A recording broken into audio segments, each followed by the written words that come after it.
मैं आज राष्ट्रीय महिला दिवस के अवसर पर आपको सरोजनी नायडू जी के जीवन के बारे में कुछ बताना चाहती हूँ। आशा करती हूँ आप सब ध्यानपूर्वक सुनेंगे। सरोजनी नायडू एक स्वतंत्रता सेनानी और कवयित्री थी। सरोजनी नायडू का जन्म 13 फरवरी 1879 को हैदराबाद में हुआ था। इन्होंने महात्मा गांधी के साथ असहयोग आंदोलन में भी भाग लिया। राष्ट्रवादी गतिविधियों के लिए इन्हें कई बार जेल भी जाना पड़ा। 13 साल की उम्र में उन्हें लेडी ऑफ द लेक नामक कविता लिखी थी। सरोजनी नायडू ने अपने साहित्यिक करियर की शुरुआत 12 साल की उम्र में ही की। इनकी शिक्षा चेन्नई, लंदन और कैम्ब्रिज में हुई थी।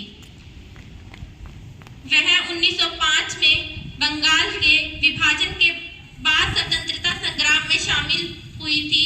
सरोजनी नायडू का 2 मार्च 1949 का दिल का दौरा पड़ने के कारण निधन हो गया था।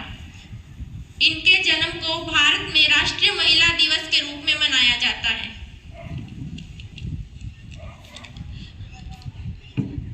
अब मैं आपके सामने राष्ट्रीय महिला दिवस पर एक कविता प्रस्तुत करने जा रही हूँ। मैं स्त्री हूँ, मैं नारी हूँ, मैं कली हूँ, मैं फुलवारी हूँ, मैं दर्शन हूँ, मैं दर्पण हूँ, मैं नाथ हूँ, मैं ही गर्जन हूँ। मैं बेटी हूँ, मैं माता हूँ, मैं बलिदानों की गाथा हूँ। मैं श्रीमद् भागवत गीता हूँ, मैं श्रीमद् भागवत गीता हूँ। मैं द्रौपदी हूँ, मैं सीता हूँ, मैं द्रौपदी हूँ, मैं सीता हूँ। पुरुषों की इस दुनिया ने मुझे कैसी नियति दिखलाई, पुरुषों की इस दुनिया ने मुझे कैसी नियति दिखलाई।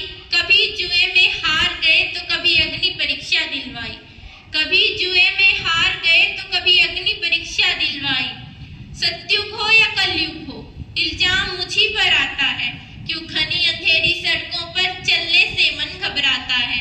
मैं डरती हूँ, मैं मरती हूँ जब सफर अकेले करती हूँ। डर का साम्राज्य बढ़ता है, कोई साया पीछा करता है। मेरी मुट्ठी बन जाती है, दिल की धड़कन बढ़ जाती है तरल पसीना माथे पर, दिल में मेरे घबराहट है। जाने ये किसका साया है, जाने ये किसकी आहट है। जाने ये किसका साया है, जाने ये किसकी आहट है।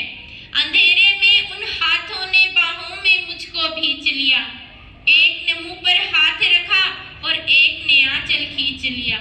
नारी के सम्मान को मिलकर तार तार सा कर डाला, मर्यादा के आंचल को फिर जार जार सा कर डाला। मारा है मुझको, पीटा है, बालों से मुझे घसीटा है।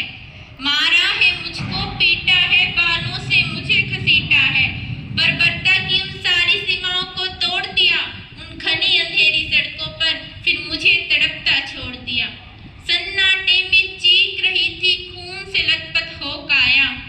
सबने तस्वीरें खींची, जी हाँ सबने तस्वीरें खींची, पर मदद को कोई आगे ना आया। कोई मदद करो, कोई मदद करो, कोई मदद करो। ये चीख चीख कर चीख भी मुझसे रूठ गई। जब होश में आई तो इस समाज की बातें सुनकर टूट गई। परिवार की बदनामी होगी, सब मुझे यही समझाते हैं। ये नई उम्र के लड़के हैं, थोड़ा तो बहक ही जाते हैं। अरे भूल जा जो हुआ उसे, भूल जा जो हुआ उसे। ये लड़के फिर भी बच ही जाएंगे। तू लड़की है, ये दुनिया वाले प्रश्न तुझी पर उठाएंगे। क्यों कोई नहीं था साथ में, क्यों निकली अकेली रात में। क्या मेकअप था, क्या गहने थे, क्या छोटे कपड़े पहने थे। प्रश्नों की इस भूल भुलैया में सच्चाई कहीं खो जाती है। अरे भूल जाओ कहने वालों, भूल जाओ कहने वालों। क्या तुम्हें शर्म नहीं आती है।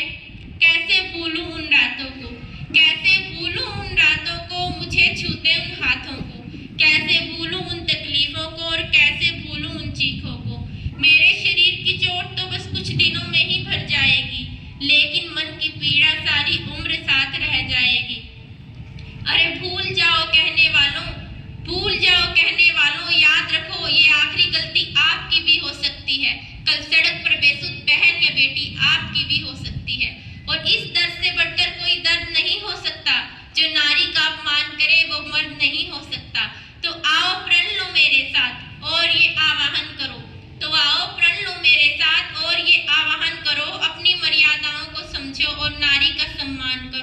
नारी का सम्मान करो। धन्यवाद।